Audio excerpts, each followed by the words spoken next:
1절에서 2절까지 한 목소리로 같이 읽겠습니다.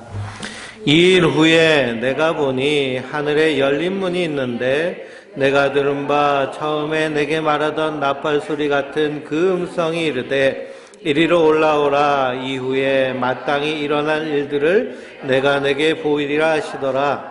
내가 곧 성령에 감동되더니 보라, 하늘에 보좌를 베풀었고 그 보좌 위에 앉으신 이가 있는데. 아멘. 할렐루야. 하나님께서 주시는 은혜와 평강이 우리 성도님들 위해 충만하시기를 주님의 이름으로 축원드립니다. 예수님께서 교회의 머리 되시고 주인 되십니다. 그래서 7별과 그리고 7 촛대를 거니시는 주님께서 아시아의 7교회에 편지하십니다. 그래서 회개할 것과 칭찬과 그리고 책망이 있죠. 아시아의 7교회에 쓴 편지라 해서 그 교회에만 해당되는 것이 아니고 지상의 모든 교회된 성도들이 이 말씀을 하나님의 말씀으로 듣고 지켜 행해야 될 줄 믿습니다. 그래서 아시아의 7교회 중에 2교회, 서머나 교회와 빌라델비아 교회는 칭찬을 받았고 나머지 교회는 책망과 함께 회개하라라는 말씀을 들었습니다. 칭찬받는 교회의 특징은 뭘까요? 그들에게 핍박과 박해가 있었습니다. 그럼에도 불구하고 끝까지 빌라델비아 교회는 인내의 말씀을 지켰을 뿐만 아니라 이 서머나 교회는 죽도록 충성하는, 그래서 오직 예수님만 바라보는 그런 환난과 궁핍 가운데서도 예수님만 바라보는 모습으로 서서 칭찬받습니다. 우리가 사는 이 시대도 마찬가지입니다. 우리가 평안한 것 같지만 영적으로 볼 때는 전쟁 상태에 있습니다. 그럴 때일수록 더욱 주님을 의지하고 바라볼 때 그것이 더 복된 줄 믿습니다. 사도 바울도 복음을 증거하는데요. 그가 건강하고 튼튼하고 그리고 부유해서 복음을 전하고 전도하는 것이 아니라 정말 질병 가운데서도 복음을 전도하는 그런 사도의 직을 감당했습니다. 얼마나 그 질병이 심했는지요. 안질이 있었고 그것 때문에 두통이 있었고 또 간질이 있어서 때때로는 거품 물고 쓰러지는 모습. 그래서 사람의 모양으로 볼 때는 흠모할 만한 것이 하나도 없는 사도의 모습이 바로 바울의 모습입니다. 마치 예수님의 모습과 같이요. 그래서 심지어는 고린도 교회 같은 경우에는 사도 바울이 무슨 사도냐라고 할 정도로 그 권위가 의심받기까지 한 교회가 사도 바울입니다. 그래서 그가 자기의 질병을 놓고 하나님께 간절히 기도할 때 그가 응답을 받죠. 내 은혜가 내게 족하다라는 그런 응답을 받았습니다. 그래서 하나님께서 나에게 이 사단의 가시를 주셔서 나로 하여금 사람을 의지하지 않고 오직 하나님만 의지하게 하려고 하시는 하나님의 그러한 뜻이다라고 믿음으로 받아들였습니다. 그리고 그 안에서 내게 능력 주시는 자 안에서 내가 모든 것을 할 수 있느니라 라고 이렇게 고백을 합니다. 우리도 상황과 환경과 형편을 가지고 하나님 앞에 기도할 때가 있습니다. 그러나 그것을 통해서 더 크게 역사하신 하나님의 일하심이 있는 줄 믿습니다. 그래서 서머나 교회나 빌라델피아 교회 다 어려운 가운데 있는 교회이지만 오히려 칭찬받고 그리고 하나님의 그러한 예수님의 그러한 기쁨이 되는 교회의 모습이 있는 것을 우리가 발견하게 됩니다. 그러므로 내게 능력 주시는 자 안에서 내가 모든 것을 할 수 있느니라. 강하건 약하건 상관없이 성도는 다 하나님의 사람으로 부름받은 줄 믿습니다. 그래서 우리의 삶의 자리에서 예수님 닮아가며 믿음으로 서는 것, 이것이 마지막 때를 살고 있는 성도의 가장 큰 우리의 그런 해야 될 일인 줄 믿습니다. 오늘 4장 말씀에 이 일 후에라고 말씀하고 있습니다. 이 일은 예수님께서 7교회에 말씀하신 그 말씀이 끝난 후에 내가 보니 무엇이 있었어요? 하늘에 열린 문이 있었다라고 그랬습니다. 하늘에 열린 문이 있었고요. 그리고 내가 들은 바 처음에 내게 말하던 나팔 소리 같은 음성이 자기에게 들리는데 이리로 올라오라 라고 말씀하고 있습니다. 하늘에 열린 문이 있는데 그것을 어떻게 보았느냐? 2절 말씀해 보니까 내가 곧 성령에 감동되었더니 라고 말씀하고 있습니다. 그러니 사도 바울이 이제 예수님의 7교회를 향한 이 말씀을 다 들은 후에 저 열린 문을 통해서 하나님 나라를 바라보고 하나님 저 천상에서 이루어지는 일들을 다 바라보고 기록한 것이 요한계시록입니다. 그래서 우리가 주기도문으로 기도할 때 예수님이 가르쳐 주실 때 하늘에 계신 내 아버지여 이름이 거룩함을 받으시오며 나라가 임하시오며 라고 기도하며 나라가 임하시오며 그건 뭐냐? 하늘에서 이루어진 그 하나님 나라가 이 땅에 임하여지기를 원하고 기도하고 있는 모습입니다.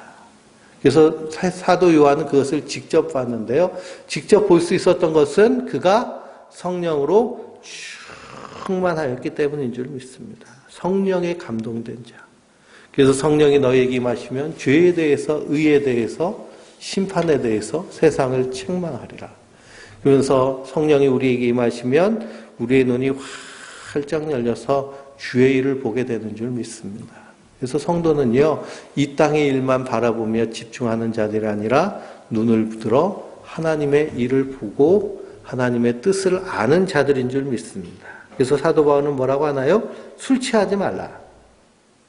이는 방탕한 것이니 성령의 충만함을 받으라 라고 말씀하고 있습니다. 술 취하면 해롱해롱하고 정신이 없죠. 그래서 올바른 선택을 하지 못합니다. 근데 이 취한다라고 할 때요, 이 술 취한다라는 것은 단순히 알코올에 취하는 것만 말씀하시는 것이 아니라 세상에 취하는 것을 말하고 있습니다. 마귀는요, 어떻게 해서든지 우리로 하여금 이 세상에 취하게 만들려고 합니다. 그래서 이 세상에 푹 빠져서 이 땅의 것만 생각하고 땅의 것만 바라보고 땅의 것만 소망하며 살려고 하는 것이 마귀가 하려고 하는 일입니다. 그런데 성령의 충만함을 받으면 이 땅의 것은 어떻게 되는 것을 보게 돼요? 하나님의 심판으로 불타 없어지고 썩어 없어질 것이라는 것을 깨닫게 되는 줄 믿습니다.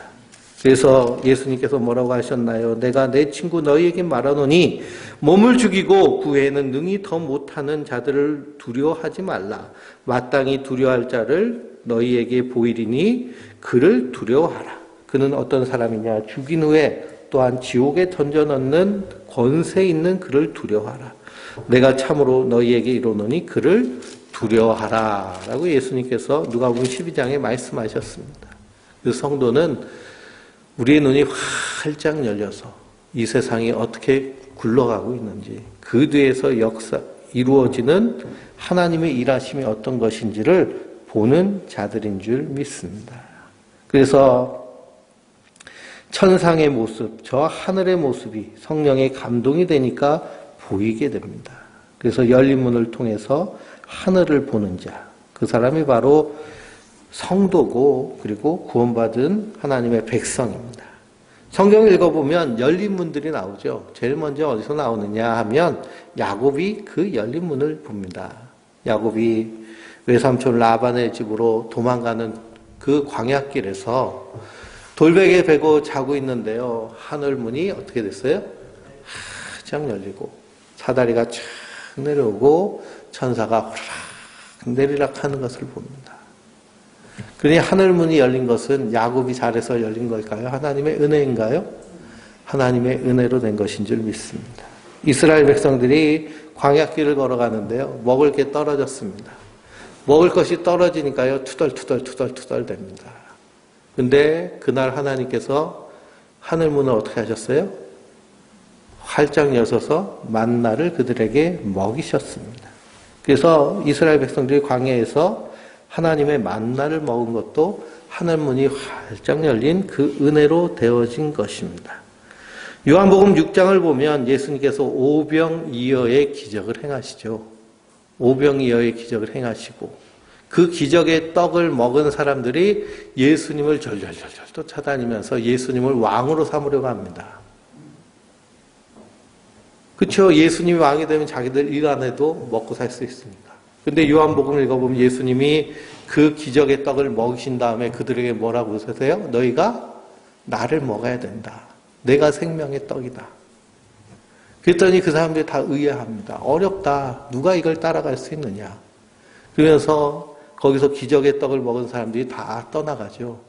그때 제자들만 남았습니다. 그래서 예수님 제자를 향해서 너희들도 가려느냐라고 했던 제자들이 생명의 말씀이 여기 있는데 우리가 어디로 가겠습니까? 하면 예수님을 따릅니다. 그래서 이 열린 문은 누구를 말씀하고 있느냐? 곧 예수 그리스도를 의미하고 있습니다. 히브리서 10장을 한번 찾아보실까요? 히브리서 10장 19절에서 25절입니다.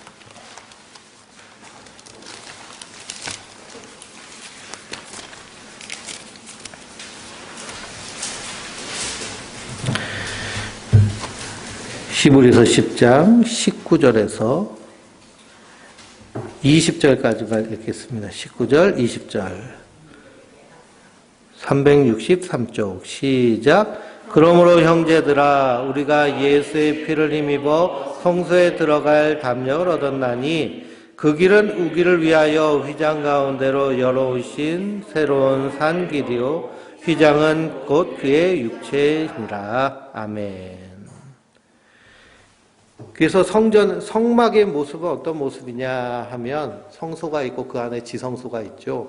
지성소는 아무나 들어가지 못하고요. 대제사장만 1년에 2번 들어가가지고 거기다 기름하고 그리고 분향을 합니다.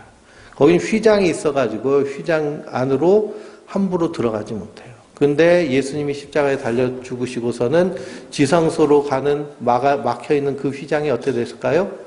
양옆으로 쫙 찢어졌습니다. 그래서 지성소로 가는 문이 활짝 열린 거예요. 그러니 우리가 성령 충만하여서 하늘의 열린 문을 본다라는 것은 예수 그리스도를 통하여서 우리가 하나님 나라를 바라보게 되는 줄 믿습니다. 그래서 이 열린 문은 곧 예수님을 의미하고 상징합니다. 그래서 우리가 찬양을 하죠. 만세반석 열리니 내가 들어갑니다. 내가 공을 세우나 은혜 갚지 못하네. 그래서 예수 그리스도의 공로로 우리가 나아간다는 그런 찬양을 하죠. 그래서 열린 문이 활짝 열려 있는 그 모습을 봅니다. 그리고 보라 하늘의 보좌를 베풀었고 그 보좌 위에 앉으신 이가 있다라고 2절에 말씀하고 있죠. 그 보좌에 앉으신 이의 모양이 어떠냐? 3절 말씀을 읽어볼까요? 앉으신 이의 모양이 백옥과 홍보석 같고 또 무지개가 있어 보좌에 둘렀는데 그 모양이 녹보석 같더라. 아멘. 그 보좌에 누가 앉아 계세요? 지금 하나님이 앉아 계세요. 하나님이. 예수님은 보좌 우편에 앉아 계셨고요. 하나님이 앉아 계십니다. 그래서 하나님의 보좌를 바라보는 거예요. 근데 그 모양이, 앉으신 모양이 벽옥과 홍보석 같고 또 무지개가 있어 보좌에 들렀는데 그 모양이 녹보석 같더라 라고 말하고 있습니다. 그러니까 하나님의 형상을 제대로 봤어요? 못 봤어요?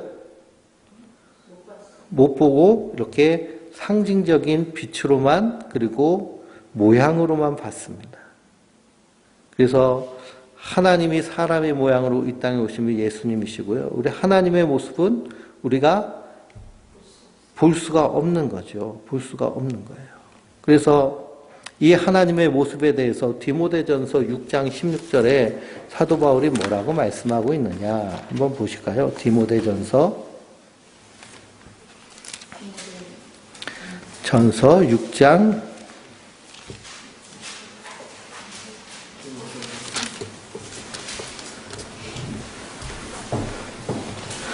6장 16절입니다. 15절부터 보겠습니다. 기약이 이르면 하나님이 그의 나타내심을 보이리니 하나님은 복되시고 유일하신 주권자시며 만왕의 왕이시며 만주의 주시오.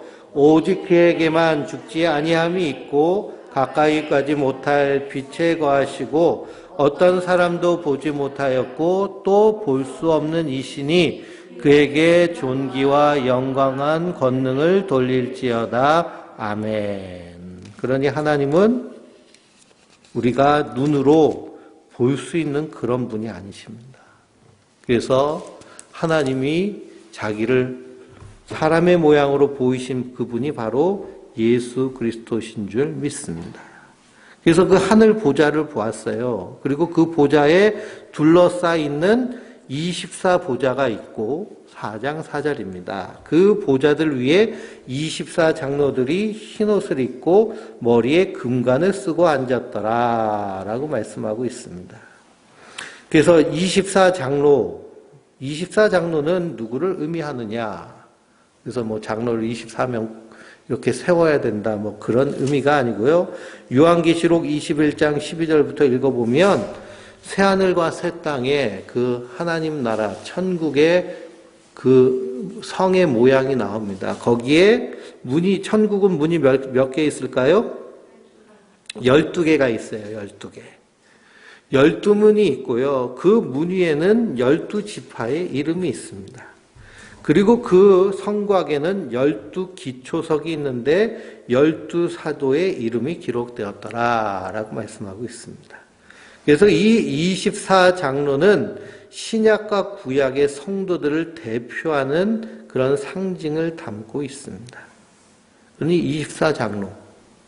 그러니 뭐 12지파 안에 들어가야 된다. 24장로가 돼야 된다. 뭐 이런 건요 다 이렇게 상징적인 것이지 그걸 그저 문자 그대로 직역해가지고 그걸 따라간다라면 결국 무엇이 돼버릴까요? 이단 사이비가 돼버리는 것입니다. 그래서 24장로들이 무엇을 입고 있어요? 흰옷을 입고 있습니다. 우리가 지난주에 흰옷에 대해서 말씀을 나눴는데요. 그 흰옷은 어떤 옷이에요? 어린 양의 피로 깨끗하게 씻은 그 옷. 그래서 어린 양이 어디로 가든지 그대로 따라가는 사람들이 다 이 흰옷 입고 있습니다. 예수님께서 7교회 편지를 하면서 4대 교회에다가는 이 옷에 대해서 뭐라고 했느냐. 3장 4절에서 5절을 보니까요. 그러나 4대에 그 옷을 더럽히지 아니한 자 몇 명이 내게 있어 흰옷을 입고 나와 함께 다니리니 그들은 합당한 자인 연고라. 이기는 자는 이와 같이 흰옷을 입을 것이요 내가 그 이름을 생명책에서 결코 지우지 아니하고 그 이름을 내 아버지 앞과 그의 천사들 앞에서 시인하리라. 그러니 흰옷 입은 자들은 생명책에 기록된 자이고 그리고 그리스도와 함께 다니는 자가 흰옷 입고 있는 자입니다. 이 4대 교회가 하나님의 책망을 받았는데 그럼에도 거기에 흰옷 입은 구원받은 성도가 있다는 겁니다. 그리고 라오디게아 교회도 말하고 있죠. 3장 18절 말씀에 내가 너를 권하노니 내게서 불로 연단할 금을 사서 부유하게 하고 무엇을 사서? 흰옷을 사서 벌거벗은 수치를 보이지 않게 하라. 흰옷을 어떻게 살 수 있어요? 예수를 믿는 믿음으로 살 수 있습니다. 예수를 믿으면요 우리에게 선물로 주시는 거예요. 은혜로 주시는 것. 열린 문도 하나님의 은혜로 되어진 것. 그리고 이 흰옷도 하나님의 은혜로 되어 있는 것. 그 24장로들이 이 하얀 옷을 입고 머리에 뭘 쓰고 있어요? 금관을 쓰고 있습니다. 이 금관은 무슨 관일까요? 구원의 면류관이에요. 그래서 3장 11절을 보면 내가 속히 오리니 내가 가진 것을 굳게 잡아 아무도 내 면류관을 빼앗지 못하게 하라 라고 말씀하고 있습니다. 빌레델피아 교회에 인내의 말씀을 지키는 그것을 칭찬받으면서 면류관을 빼앗지 못하게 하라. 그럼 면류관을 빼앗을 자가 있다는 거예요? 없다는 거예요? 호시탐탐 노리고 있는 자들이 있다는 거예요. 끝까지 인내의 말씀을 지키는 것. 예수 그리스도를 믿는 믿음으로 서는 것. 이것이 바로 금관을 의미합니다. 5절을 읽어볼까요? 보좌로부터 번개와 음성과 우레소리가 나고 보좌 앞에 켠 등불 7이 있으니 이는 하나님의 7 영이라. 아멘. 여기에 번개와 음성과 우레소리가 들립니다. 그러니 하나님의 보좌에서는 번개, 음성, 우레소리, 하나님의 말씀이 마치 번개치듯 우리와 같이 그렇게 말씀하시는 것이 하나님의 말씀인데요. 이 하나님의 말씀, 번개와 음성과 우레소리가 어디서 났느냐? 구약을 찾아보면 시내산에서 났죠. 시내산에서 이스라엘 백성들이 하나님이 말씀하시니까요, 번개와 같고 우레소리와 같고 큰 음성소리와 같으니까 그들이 벌벌벌 떱니다. 얼마나 떨렸는지요. 무릎팍과 무릎팍이 다 가지고 탁탁탁탁 소리가 날 정도로 벌벌벌 떠는 거예요. 그러면서 뭐라 그래요? 우린 무서워서 못 가겠으니까 모세 당신이 대표해서 가라고 그럽니다. 에스겔 선지서를 읽어보면 에스겔이 하나님 보좌를 보죠. 그 보좌에서도 번개와 음성과 우레소리가 들립니다. 그리고 요한계시록에도 하나님이 7인의 재앙과 7 나팔의 재앙, 7 대접의 재앙이 나타나는데 그 재앙이 끝날 때마다 말씀하시는데 번개와 음성과 우레소리로 말씀하십니다. 그러니 번개와 음성과 우레는 무엇을 상징하는 거예요? 하나님의 심판을 말씀하신 것입니다. 심판하신 분이 하나님이시라는 것을. 성령이 임하시면 진짜 심판하신 분이 누구신지를 알고 두렵고 떨림으로 우리의 구원을 이루어가는 줄 믿습니다. 사람에게 보이려고 하는 것이 아니고요. 누구를 바라보며? 하나님 바라보며 사는 거예요. 그래서 그 보좌 앞에 현 등불 7이 있으니 이는 하나님의 7 영이라 라고 말씀하고 있습니다. 등불이 있고 7 영이 있어요.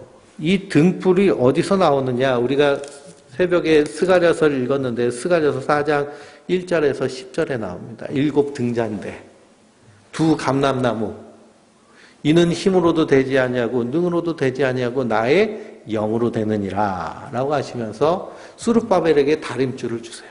스룹바벨이 재면 재는 대로 하나님이 합격 불합격을 결정하시는 겁니다. 그러면서 이 등불과 등잔대가 뭡니까? 라고 스가랴 선지자가 물어보니까 천사가 뭐라고 하느냐? 이는 하나님의 눈이다 라고 말합니다. 하나님의 눈이다. 그냥 하나님의 7 영, 7 등불을 환하게 밝히셔서 온 세상을 다 감찰하고 계시다라는 거죠. 감찰하고 계시다. 그러면서 6절 말씀에 읽어볼까요? 보좌 앞에 수정과 같은 유리바다가 있고 보좌 가운데 보좌 주위에 4 생물이 있는데 앞뒤에 눈들이 가득하더라. 아멘. 그래서 보좌 앞에 수정과 같은 유리바다가 있다라고 그랬습니다. 수정과 같은 유리바다가 있고 그리고 4 생물이 있는데 여기서 수정과 같은 유리바다는 무엇인가? 출애굽기에 나옵니다. 24장 10절을 한번 보실까요? 24장 10절. 출애굽기 24장 9절 10절을 한번 읽겠습니다. 119페이지예요. 구약성경. 같이 읽어볼게요. 모세와 아론과 나답과 아비후와 이스라엘 장로 70인이 올라가서 이스라엘의 하나님을 보니 그 발 아래에는 청옥을 편듯하고 하늘같이 청명하더라. 아멘. 청옥은 파란 옥이죠. 파란 옥은 뭐 같아요? 바다 같죠. 그렇죠? 반질반질한 건 유리바다 같은. 그러니 시내산에서 하나님을 만날 때 하나님 보좌 앞에 청옥을 핀 듯한 하늘같이 청명한 유리바다가 깔려 있는 것을 지금 누구도 보고 있어요? 이 사도 요한도 보고 있는 것입니다. 근데 이 하나님의 보좌의 모형이 있어요. 하나님 보좌의 모형이 무엇이 되느냐 하면 성막이 모형이 됩니다. 이 성막에 이 성막 바깥문을 들어서면 물을 잔뜩 받아놓은 물두멍이 있습니다. 물두멍에서 제사장이 성소로 들어가려면 어떻게 해야 돼요? 손 닦고 목욕해야 됩니다. 거기서. 그것을 솔로몬 때 성전을 지으면서 크게 만들었어요. 그 확장시키면서 그걸 뭐라고 얘기했냐? 바다라고 얘기했습니다. 바다. 근데 이스라엘 백성들이 출애굽하고 시내산에 가기 위해서 어디를 지났어요? 홍해바다를 지났잖아요. 그렇죠? 홍해바다를 지났는데 스데반 집사님은 그것을 설교하면서 이스라엘 백성들이 홍해바다에서 무엇을 받았다고 얘기해요? 세례를 받았다고 얘기합니다. 세례를 받았다. 그래서 이 유리바다에서 행해지는 것이 무엇이냐 하면 구원받은 성도에게는 세례가 부어지고 그리고 그렇지 않은 자에게는 심판이 부어지는 것이 유리바다입니다. 왜 그럴까요? 이스라엘 백성들이 홍해바다 건널 때 이스라엘 백성들에게는 그것이 뭐예요? 하나님의 구원입니다. 구원. 구원이에요. 홍해바다를 착 건너면서 하나님의 구원을 만끽했는데 뒤따라오는 애국 군대는 그 홍해바다에 들어간 게 뭐하러 들어간 거예요? 죽으러 들어간 거죠. 심판입니다. 심판. 그래서 이 유리바다는 이 구원과 심판을 말씀하고 있는 것인데요. 15장 1절에서 4절을 보면 요한계시록 15장 1절에서 4절을 보면 15장 2절입니다. 다 읽으면 그러니까요. 15장 2절 또 내가 보니 불이 섞인 유리바다 같은 것이 있고 짐승과 그의 우상과 그의 이름의 수를 이기고 벗어난 자들이 유리바닷가에 서서 하나님의 검은 고를 가지고 하나님의 종 모세의 노래 어린 양의 노래를 불러 이르되 주 하나님 곧 전능하신 이시며 하시는 일이 크고 놀라우시도다. 만국의 왕이시여 주와 같이 의롭고 참되시도다. 아멘. 여기까지요. 이렇게 하나님의 종 누구의 노래요? 모세의 노래. 출애굽기 14장이요. 이 14장이 홍해바다를 걷는 내용의 이야기고요. 출애굽기 15장이 애국 군대는 홍해바다에 수장되고 이스라엘 백성들은 그 홍해바다에서 건너 나왔거든요. 그리고선 모세가 거기서 하나님을 찬양하는 모세의 노래 혹은 용사의 노래라는 그런 노래를 부르는 장이 출애굽기 15장입니다. 그래서 말과 그 탄 자를 던졌네 라고 이렇게 찬양을 합니다. 그래서 그 찬양을 이제 아이들 부르는 청년들 부르는 찬양에도 그런 찬양이 있는데 말과 그 탄 자를 홍해바다로 휩쓸어서 심판해 버리십니다. 그러니 불이 섞인 유리바다는 구원받은 성도들에게는 구원이지만 그렇지 않은 자들에게는 심판을 상징하는 것이죠. 그리고 우리가 세례를 받는다라고 하는데요. 예수님 때의 세례는 그냥 물만 이렇게 끼얹는 것이 아니라 뭐예요? 침례하는 겁니다. 침례. 침례 의식을 어떻게 하느냐? 성부와 하면서 물에 푹 담급니다. 우리는 그냥 성부와 성자와 성령의 이름으로 그렇게 물을 끼얹는데요. 원래의 세례의 의미는요. 물속에 푹 담가버리는 거예요. 홍해바다에. 그래서 성부와 하는데요. 좀 은혜 받은 목사님이 은혜 있게 침례를 해야겠다고 침례교 목사님이 침례식을 할 때 푹 담그고 어떻게 할까요? 안 꺼내줘요. 그러면 막 죽을 것 같습니다. 그러다 꺼내줘요. 성자와 성령의 이름으로. 저희 중고등부 수련회 예전에 갔을 때 저희 평창으로 왔는데 거기 수영장이 있더라고요. 그래서 그걸 한번 했습니다. 아이들 데리고. 그게 막 버둥버둥거리고요. 그거 하자고 한 교사들도 자기들이 하자고 그래놓고서는 제가 이렇게 성부화했더니 막 버둥버둥거리더라고요. 그래서 그 침례라는 것은 내가 뭐 했다는 뜻이에요? 나는 죽었다는 의미입니다. 나는 죽었다. 나는 죽고 누구로 사는 의미예요? 예수님이 사셨다는 거예요. 그 선언이 바로 세례의 의미입니다. 그리고 우리가 말씀을 통해서요. 나는 날마다 죽노라고 사도 바울이 고백하잖아요. 우리는 이 땅에 살아있을 때 말씀으로 벌써 심판받은 자들입니다. 그래서 우리를 어떻게 하셨어요? 깨끗하게 씻어주셨어요. 근데 그렇지 않은 자들은 마지막 때에 심판받는 겁니다. 그래서 유리바다가 있고 그 유리바다가 있고 보좌 가운데 주위에 네 생물이 있는데 앞뒤에 뭐가 가득해요? 눈들이 가득합니다. 그래서 이 네 생물은 무엇을 상징하느냐 하면 활동성과 그리고 시각을 의미합니다. 그 네 생물이 뭘까요? 7절에 보니까 그 첫째 생물은 사자 같고 그 둘째 생물은 송아지 같고 그 셋째 생물은 얼굴이 사람 같고 그 넷째 생물은 날아가는 독수리 같은데 이건 다 무엇을 의미해요? 사자는 육지의 맹수의 왕이잖아요. 그렇죠? 송아지는 가축의 왕입니다. 그래서 고기 중에도 무슨 고기가 제일 비싸요? 소고기가 제일 비싸잖아요. 그렇죠? 가축의 왕이라서 그래요. 그 다음에 사람의 얼굴, 사람은 세상을 지배하고 있잖아요. 그리고 하늘을 지배하는 것은 독수리입니다. 이 생물이 각각 6날개를 가졌고 그 안과 주위에는 무엇이 가득해요?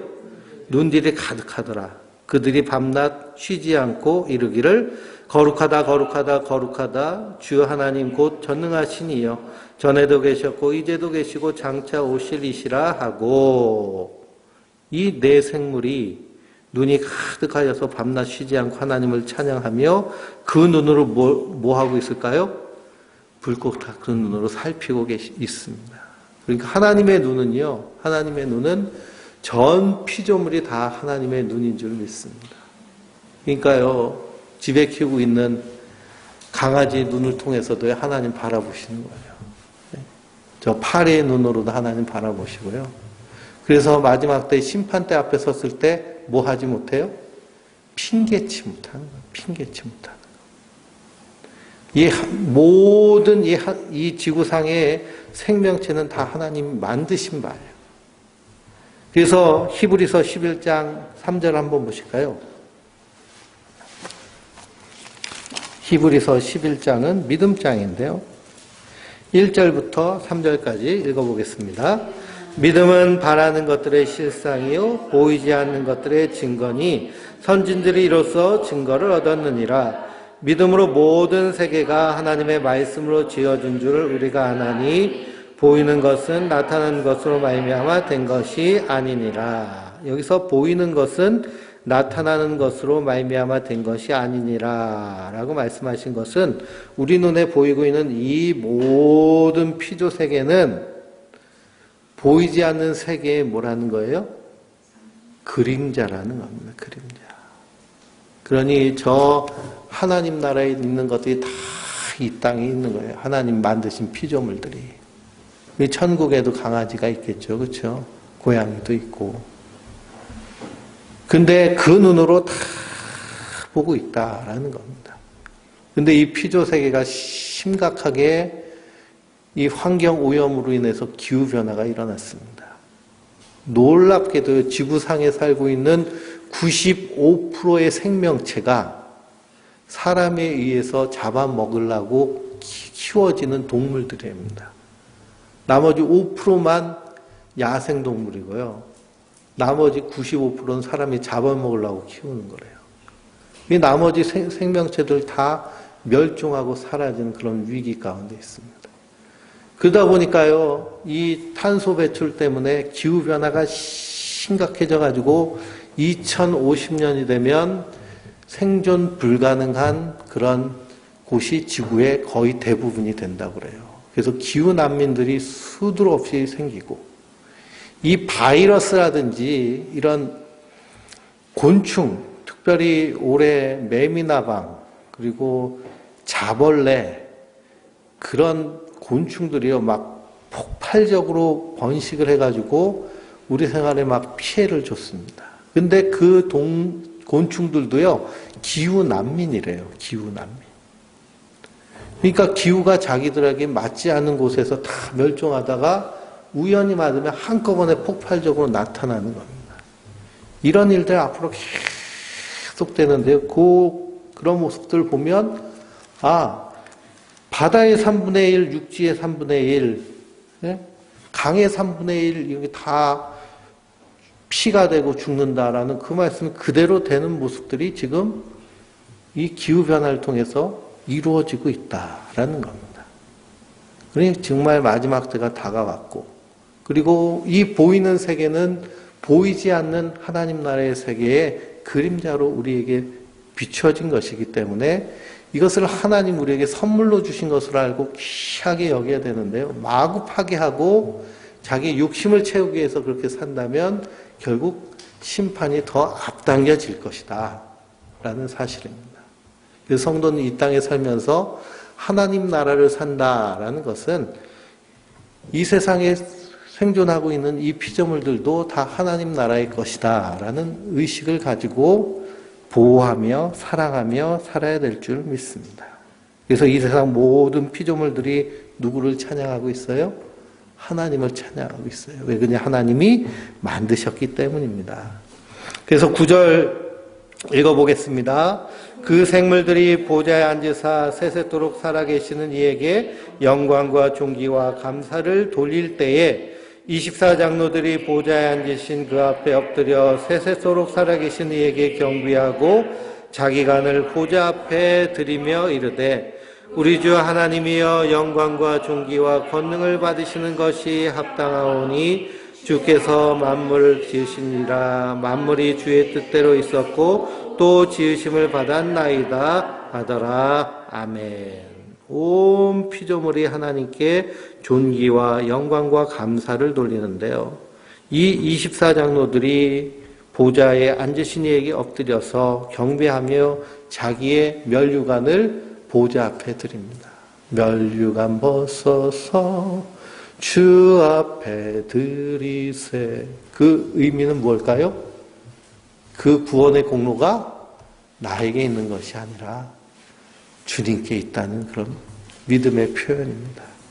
그래서 나의 나 된 것은 하나님의 은혜로 된 것이니 우리가 초막이든지 궁궐이든지 내게 호흡 주시고 이 땅에서 사명 주신 그 주님 은혜에 감사하며 24장로들과 같이 온 세상 피조물과 같이 하나님을 찬양하는 영광과 존귀와 권능을 받으시는 것이 합당하오니 주께서 만물을 지으심이라. 만물이 주의 뜻대로 있었고 또 지음받았나이다 라고 하며 찬양하는 자들인 줄 믿습니다. 그래서 성도는요, 어떤 상황 가운데서도 항상 기뻐하고 쉬지 말고 기도하고 범사에 감사하는, 우리가 찬양하는 이 찬양을요, 노래도 있죠. 찬양을 불러보면 이 찬양에는 기도가 있고요. 그리고 이 찬양에는 하나님을 찬양하는 찬송과 찬미가 있습니다. 영광을 올려드리는 거예요. 그러니 성도의 입술에는 세상 노래가 아닌 하나님을 찬양하는 노래가, 그리고 내 공로가 아닌 누구의 은혜로 사는 자들, 하나님의 은혜로 사는 자들. 그러니 날마다 우리 안에서 감사가 넘치는 자들인 줄 믿습니다. 그러므로 사도 요한이 눈이 활짝 열린 것 성령에 감동되어서인데, 날마다 우리도 성령님의 충만한 은혜를 받아서 우리의 눈이 활짝 열려서 하나님 나라 열린 문을 바라보며 이 땅을 믿음으로 승리하며 살아가는 하나님의 사람들 되시길 주님의 이름으로 축원드립니다.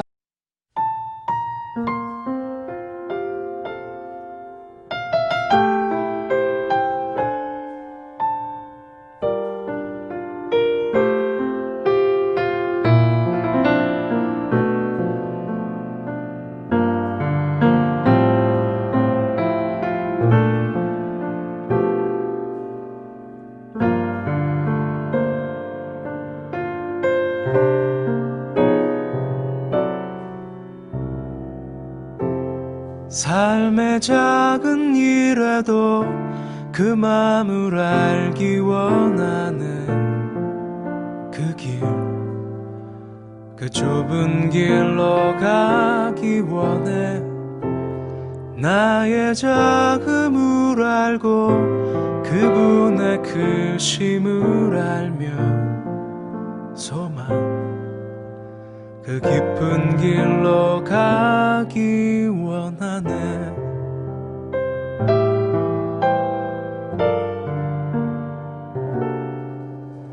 저 높이 솟은 산이 되기보다 여기 오름직한 동산이 되길 내가 아는 길만 비추기보다는 누군가의 길을 비춰준다면 내가 노래하듯이 또 내가 얘기하듯이 살길 난 그렇게 죽기 원하네. 삶의 한 절이라도 그분을 닮기 원하네. 사랑 그 높은 길로 가기 원하네.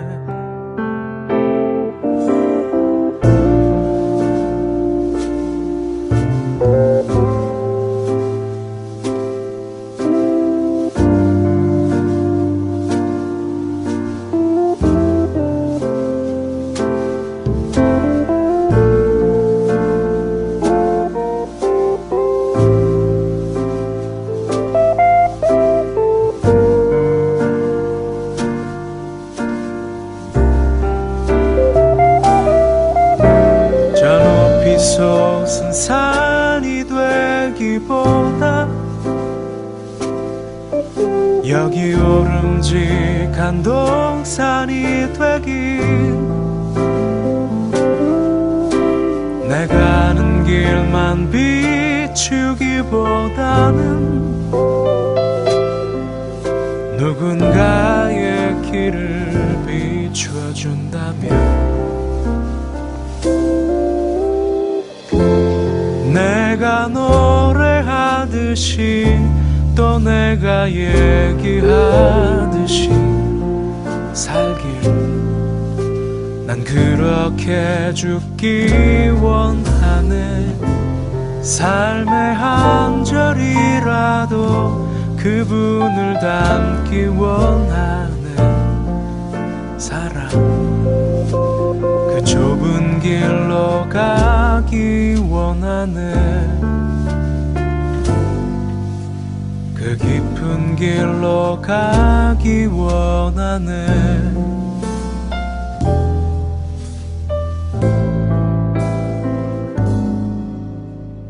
높은 길로 가길 원하네.